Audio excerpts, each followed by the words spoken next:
Salam kerahiman. Hari ini 26 Desember. Kita akan baca dari 844 dan 874. Kita mulai ya. Dalam nama Bapa dan Putra dan Roh Kudus. Amin. 844.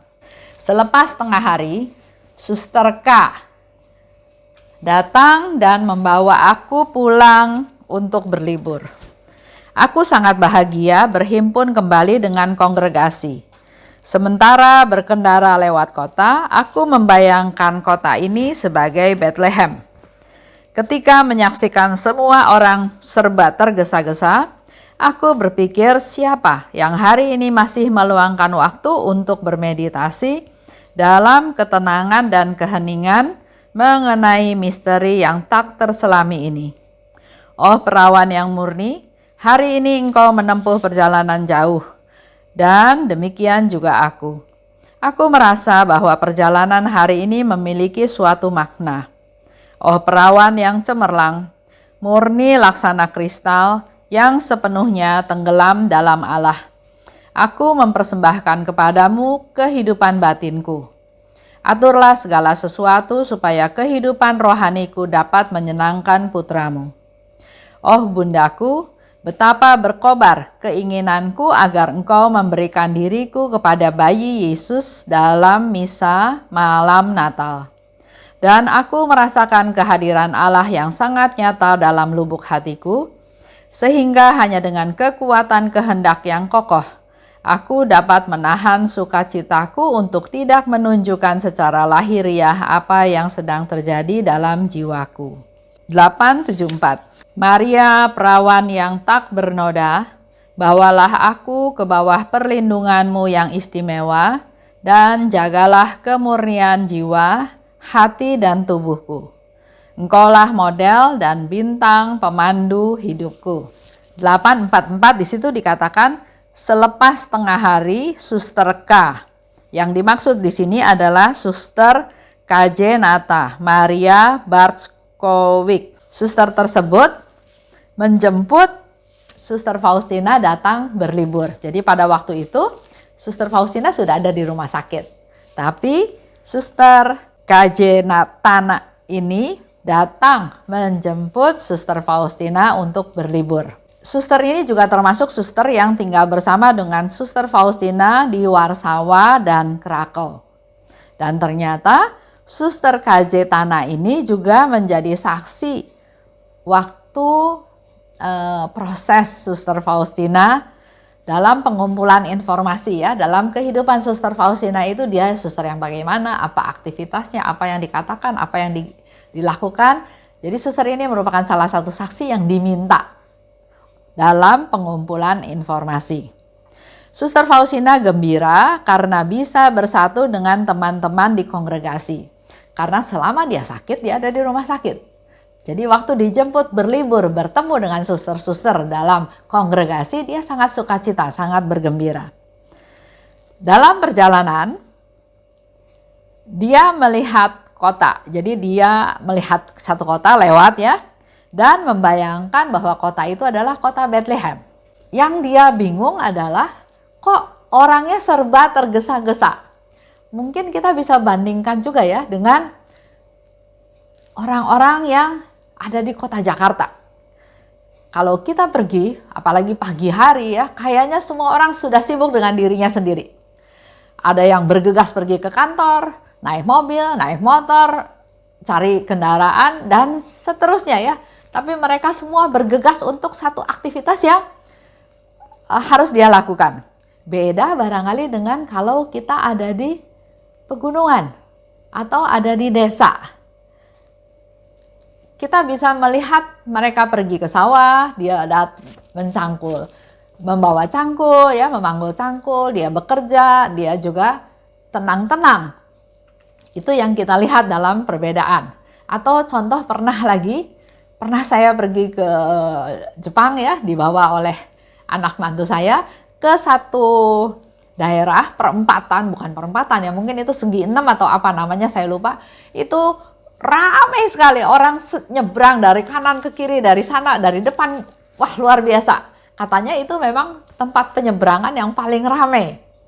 Semua berjalan sendiri-sendiri, berjalan cepat, nggak ada yang santai lihat kiri kanan gitu ya. Nah, saya bisa bayangkan di situ Suster Faustina sedang melihat keadaan di satu kota tersebut, orangnya serba tergesa-gesa, sibuk dengan aktivitas mereka masing-masing, dengan rencana mereka masing-masing ya. Sehingga dikatakan oleh Suster Faustina, siapa yang hari ini masih meluangkan waktu untuk bermeditasi? Kalau melihat aktivitas mereka yang semua serba tergesa-gesa, kayaknya nggak ada cukup waktu untuk bermeditasi. Sehingga timbullah satu pertanyaan, siapa yang hari ini masih meluangkan waktu untuk bermeditasi? Ini juga mungkin pertanyaan ini bertanya kepada diri kita masing-masing. Apakah waktu yang Tuhan kasih 24 jam satu hari itu habis dengan aktivitas-aktivitas yang fisik, aktivitas lainnya? Boleh tanya ke diri kita masing-masing, kita punya nggak ya waktu untuk bermeditasi? Dalam ketenangan, dalam keheningan. Untuk merenungkan misteri yang tak terselami. Di dalam kehidupan kita sehari-hari, sebetulnya banyak misteri yang tidak bisa kita selami. Atau kalau kita merenungkan sengsara Yesus, kita juga mengalami hal-hal suatu misteri yang perlu kita dalami, kita renungkan, kita hayati untuk memperoleh pencerahan-pencerahan dari setiap misteri tersebut. Ini kesempatan yang Tuhan sediakan. Dengan adanya zaman COVID seperti sekarang ini, kita mungkin frekuensi atau kecepatan dalam hal melakukan pekerjaan mulai melambat. Di rumah saja. Memang masih bisa meeting lewat Zoom, tapi tetap frekuensinya tetap agak lambat. Misalnya sudah ngomong tapi kurang jelas kedengarannya ya, karena ada gangguan dari daya wifi-nya yang mungkin kurang jernih, kurang jelas, atau ya banyak gangguan. Sehingga otomatis kecepatannya melambat walaupun di rumah saja. Nah, kita sebagai orang Katolik, orang Kristen, orang yang percaya sama Tuhan, kita harus selalu berpikir positif thinking. Dengan situasi seperti sekarang ini, maka ini adalah satu kesempatan yang bagus, yang baik, yang perlu kita manfaatkan. Karena Tuhan yang menyediakan waktu untuk kita bisa di rumah saja. Kita juga nggak bisa kerja tergesa-gesa sekarang. Contoh, kantor ada yang masuknya gantian. Ada teman yang saya tanya, dalam 1 minggu dia cuma masuk kerja 2 hari dalam 1 minggu. Ada yang kerja tapi di rumah saja. Jadi pasti kecepatannya pasti sangat berkurang. Jadi sebetulnya nggak perlu tergesa-gesa. Kalau dulu mau pergi ke kantor, nggak boleh telat. Begitu telat sedikit, jamnya udah lewat. Jam misalnya jam kendaraan umum yang biasa lewat, atau kalau kita naik MRT atau naik kereta ya, kalau nggak cepet itu jamnya udah lewat, kita masih harus tunggu lagi. Dan kalau tunggu lagi biasanya tambah penuh, tambah ramai. Saya pernah satu kali ikut kereta api ya, saya lupa dari Tangerang atau dari, ya pokoknya dari Tangerang yang ke arah Jakarta. Dan itu waktu itu kebetulan jam mulai orang-orang pergi kantor. Kita didorong, dipush, dipadatkan. Kayaknya kayak barang yang harus dipaksa masuk ke dalam gerbong tersebut. Waduh, luar biasa perjuangan orang-orang yang harus bekerja dengan jam tersebut. Karena dikatakan kalau tunggu jam berikut nggak tambah sepi, tambah rame juga. Jadi percuma. Kita harus memaksakan diri untuk berdesak-desakan dengan orang lain. Kalau telat lagi, itu nanti sampai kantornya bisa telatnya sangat lama, bukan telat hitungan menit, bisa 10 menit, bisa 15 menit. Akibatnya uang makan dipotong, dikasih tanda merah karena terlambat, dan ada akibat-akibat lainnya sehingga mereka sangat tergesa-gesa setiap pagi untuk mengejar sesuatu ya, mengejar sampai kantor, jangan sampai terlambat. Ya, dan hal yang lain lagi. Nah, dengan masa COVID seperti ini, kita jadi nggak usah tergesa-gesa.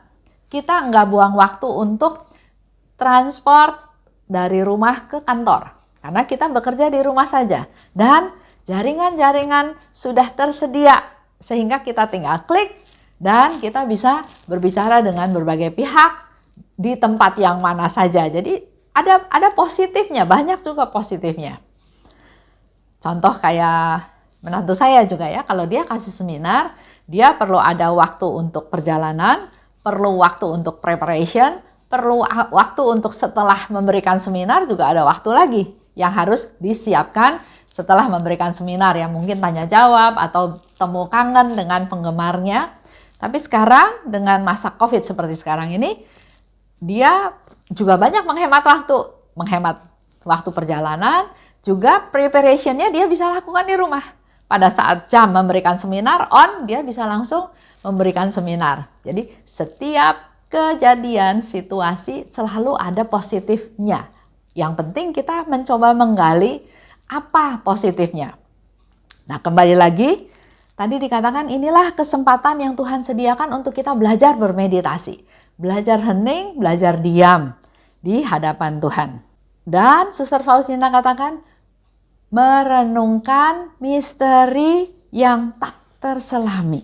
Juga mungkin kita bisa renungkan apa ya yang Tuhan mau dalam tanda kutip dengan mengizinkan masa pandemi ini masih terus berlanjut. Pasti ada yang mau disampaikan. Lanjut ya, dikatakan lebih lanjut di sana. Oh perawan yang murni, engkau menempuh perjalanan jauh. Demikian juga aku. Perjalanan ini memiliki suatu makna. Jadi di dalam setiap perjalanan itu ada makna. Nggak ada gunanya atau hanya buang waktu aja. Pasti ada suatu makna. Sama seperti waktu Bunda Maria ya.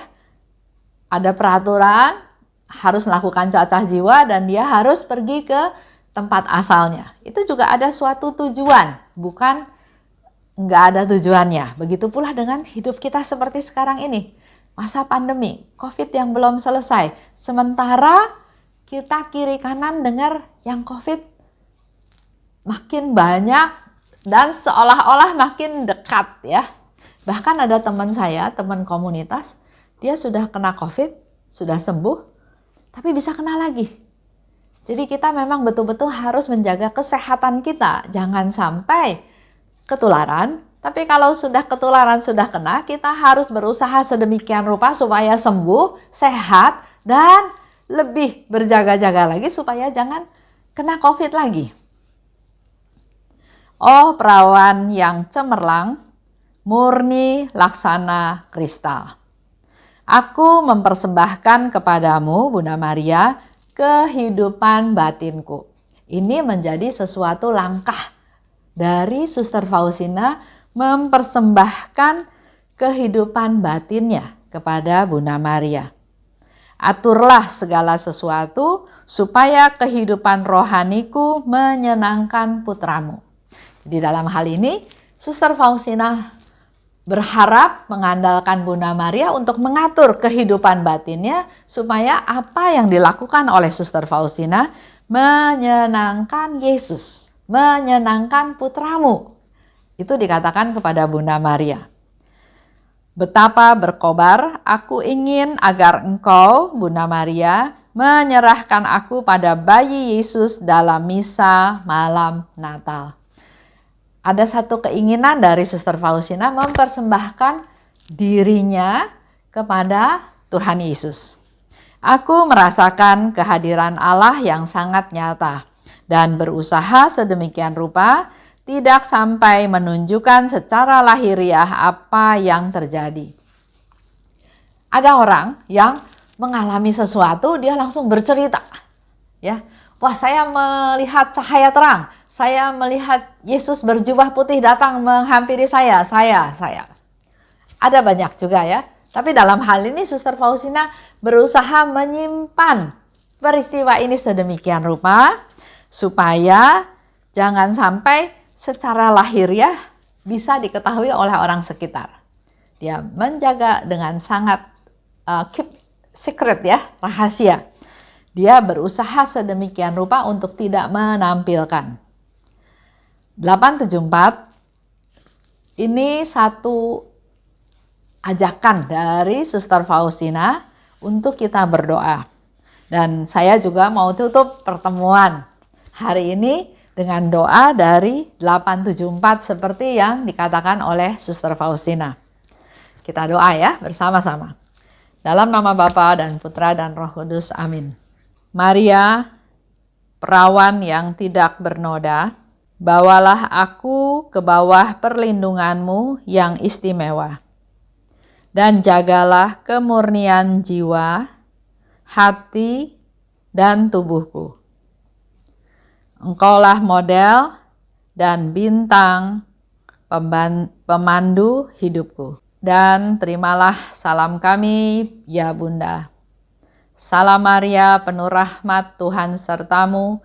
Terpujilah engkau di antara wanita dan terpujilah buah tubuhmu, Yesus. Santa Maria, Bunda Allah, doakanlah kami yang berdosa ini, sekarang dan waktu kami mati. Amin. Dalam nama Bapa dan Putra dan Roh Kudus. Amin. Salam kerahiman.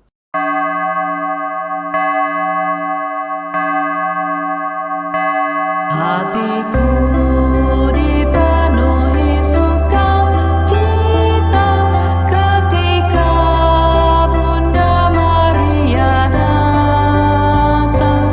Dia datang berkunjung kepadaku sambil memopong bayi Yesus. Hatiku dipenuhi sukacita ketika Dia menyapaku. Dengan lembut serta kasih sayangnya, Dia menyejukkan hatiku. Dia berkata, janganlah aku takut, karena Dia selalu bersama. Terima kasih ya Yesus, karena Engkau memberikan Bundamu padaku.